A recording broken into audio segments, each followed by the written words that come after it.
Российская налоговая служба собрала более 140 миллиардов рублей налогов на аннексированных территориях Украины. По словам начальника службы, там зарегистрировано около 138 тысяч компаний. И он отметил, что более 90% из них якобы положительно оценивают работу российской налоговой. С вами Нехта. Все самое важное и интересное на этот час. Украина имеет право убить Путина, заявил Зеленский. На него самого покушались с начала войны десяток раз. Первый раз это очень интересное ощущение. Но после это как ковид. Перемирие пока на паузе, а под мечетью в Газе обнаружили фабрику по производству оружия и беспилотников. Я знаю, что это представляет большой интерес.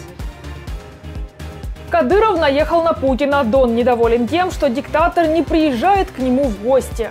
Но я хотел бы передать от наших старейшин, Дон, слова, Дон, такие, Дон, что они меня ругают. Дорогие подписчики, если вы нас смотрите сейчас, поставьте лайк этому видео. Главное об этом не забыть, ведь ваша активность говорит YouTube о том, что мы вам интересны. И это очень помогает продвижению наших видео. Ну а мы врываемся в новости. В Украине День достоинства и свободы. Памятная дата посвящена двум революциям 2004 и революции достоинства 2013 года. Ровно 10 лет назад миллионы людей выходили на Майдан Незалежности в Киеве против решения тогдашнего президента Януковича не подписывать соглашение об ассоциации с ЕС. Власти пытались разогнать протесты силой в столкновениях с правоохранителями. Погибли около сотни человек. Их назвали «Небесной сотней». Потом Янукович позорно бежал, а Путін воспользовался моментом для вторження в Крим і Донбас. 10 років тому українці провели свій перший контрнаступ проти беззаконня, спроби позбавити нас європейського майбутнього, проти нашої неволі. 10 років тому люди об'єднались не лише проти чогось, але й передусім за себе. Кожен за кожного. Всі ті, хто після силового свавілля відчув, це б'ють і мене, це боляче і мені. Це удари по справедливості і правді, свободі, по нашому спільному завтра. Яким воно буде, якщо ми промовчимо, проковтнемо, будемо боятись, а не боротись? І тоді фактично відбулась перша перемога у сьогоднішній війні. Перемога небайдужості, перемога хоробрості, перемога революції гідності. Но на кремлевских болотах все еще не могут поверить, что люди массово могут выйти против несправедливости и беззакония власти, как это было, впрочем, и на протестах в Беларуси в 2020-м. Путинская ОПГ делает все, чтобы россияне не могли о таком даже подумать, поэтому продолжают заливать в уши гражданам конспирологию про мохнатую руку Запада. Мы называем это Майдан, а на самом деле это был переворот. Это был силовой переворот. Да, силовой переворот, который спонсировался из-за рубежа. Здесь надо вещи называть своими именами. То, что он спонсировался из-за рубежа, прямо и косвенно было признано представителями зарубежных стран.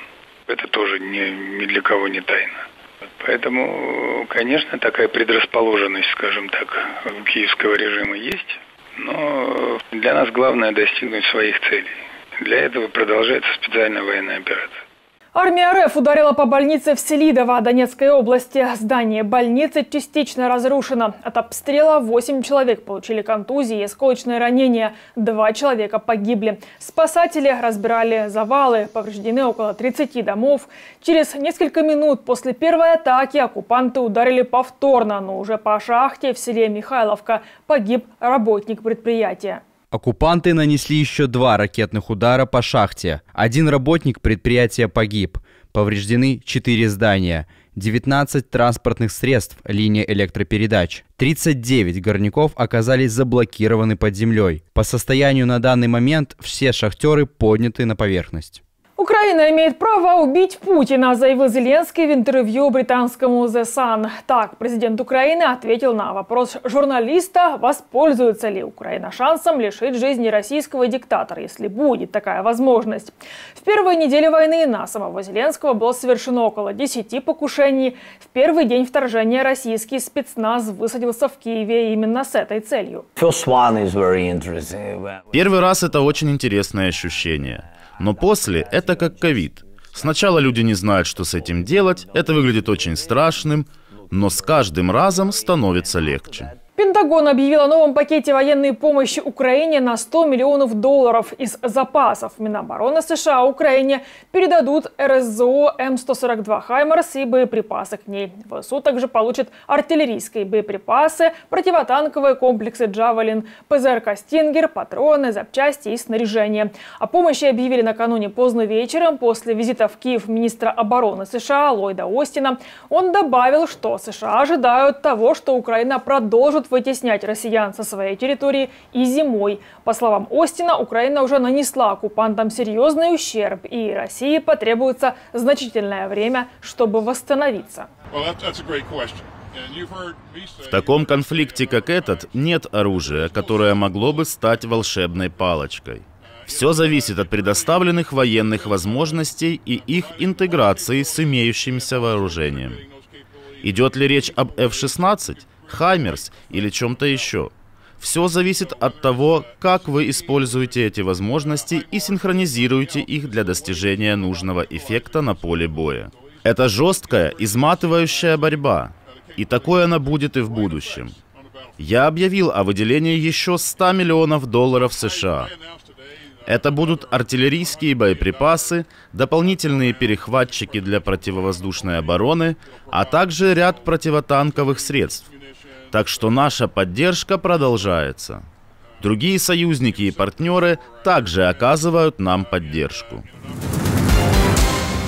Бои в секторе Газа продолжаются. Израильская армия объявила об окружении города Джабалия. Сейчас, по сообщению Цахал, израильские войска готовы к следующей фазе. Джабалия расположена к северу от города Газа, где до сих пор шли самые ожесточенные бои. Израильские войска продолжают находить следы присутствия боевиков на гражданских объектах. Под мечетью в городе Газа обнаружили фабрику по производству оружия и беспилотников. Солдаты 188-й бригады обнаружили в мечети завод по производству оружия и беспилотников. Я хочу, чтобы вы поняли, мечеть в районе Зайтун использовалась как фабрика по производству оружия. Военнослужащие вошли в мечеть и провели обыск. Работая в сотрудничестве с солдатами подразделения Яхалом и убедившись в отсутствии ловушек, они обнаружили шахту туннеля. В дополнение к этой шахте солдаты спустились еще ниже и обнаружили мастерскую по изготовлению ракет. В понедельник многие мировые издания сообщали о том, что стороны собираются объявить временное перемирие. Взамен боевики Хамас якобы обещали освободить от 50 до 100 заложников, а из израильских тюрем могут быть освобождены около 300 палестинцев. Однако этого пока не произошло. Я знаю, что это представляет большой интерес. Я просто хочу сообщить, что мы продолжаем работать над этим час за часом. У меня нет информации о сделке по захвату заложников, о которой мы пытаемся договориться. Но заместитель советника по национальной безопасности сказал вчера: мы считаем, что мы ближе, чем когда-либо. Так что мы все еще надеемся. Мы будем продолжать работать над этим. Тем временем, по данным Хамас, в секторе Газа уже погибли более 13 тысяч гражданских. Представитель Всемирной организации здравоохранения заявил настоящему времени, что в этих цифрах у них нет сомнений. На техническом уровне сотрудничество между врачами и всеми этими людьми многие годы было довольно хорошим. Кроме того, министерство дает поименные списки жертв с идентификационными номерами. Так что, по-моему, уверенность в том, что это действительно реальные цифры, довольно высока. Других источников быть не может, потому что это официальные данные. В любой стране существует только один способ подсчета – в официальных местах. Обычно количество смертей и ранений подсчитываются в официальных местах. Это больницы, это Министерство здравоохранения и это морги. Везде в мире это работает одинаково.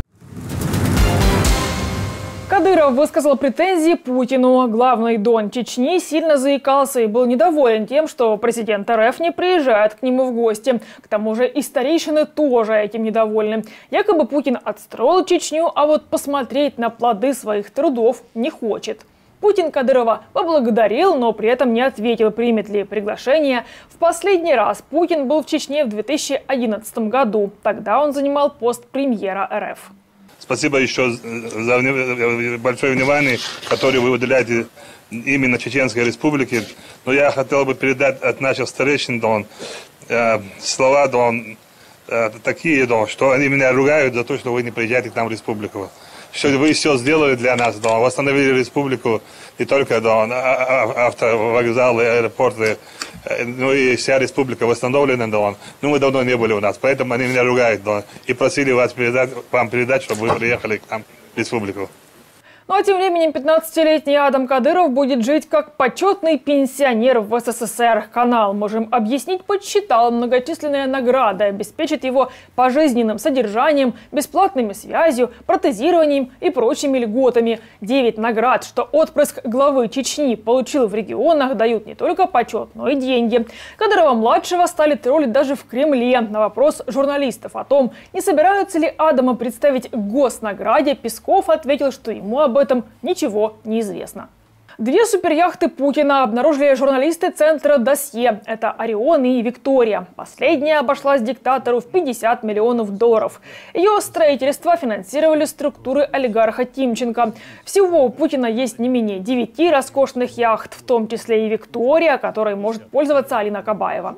Обычно судно стоит в Сочи и периодически ходит к мысу Идакапас, где находится дворец Путина. С конца октября судно находится в Стамбуле. Его чинят вместе с кораблями НАТО. Такие суда, это не то чтобы актив, это скорее пассив.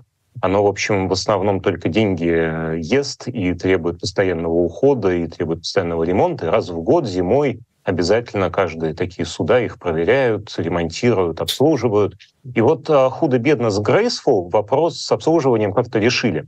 Яхту Graceful незадолго до начала войны, буквально за пару дней, экстренно эвакуировали из Германии, где она была на ремонте, отправили в Калининград. Вот в Калининграде как-то на заводе «Янтарь» худо-бедно научились ее ремонтировать. Правда, очень долго ремонтируют. Ремонт в 2022 году занял что-то полгода, мне кажется, в общей сложности. Это сильно больше, чем должны обслуживаться вот такие лодки. Ну а в Черном море деваться некуда. В Черном море находится яхта «Виктория». Перегнать ее куда-либо, не останавливаясь в европейских портах, невозможно. А если остановиться на заправку или на пополнение запасов продовольствия и воды, то яхту тут же арестуют. Поэтому приходится чиниться в Турции. Учитывая, что в Турции эту лодку и построили, это, в общем, логично. На этом ставлю точку. Благодарю, что были с нами. Если вы хотите получать информацию более оперативно, приглашаю присоединиться к нашей многомиллионной аудитории в Телеграме или Иксе. Поблагодарить нас за работу можете с помощью кнопки «Спасибо» под этим видео или по ссылке в описании. До новых встреч, хороших новостей. Слава Украине! Живе Беларусь!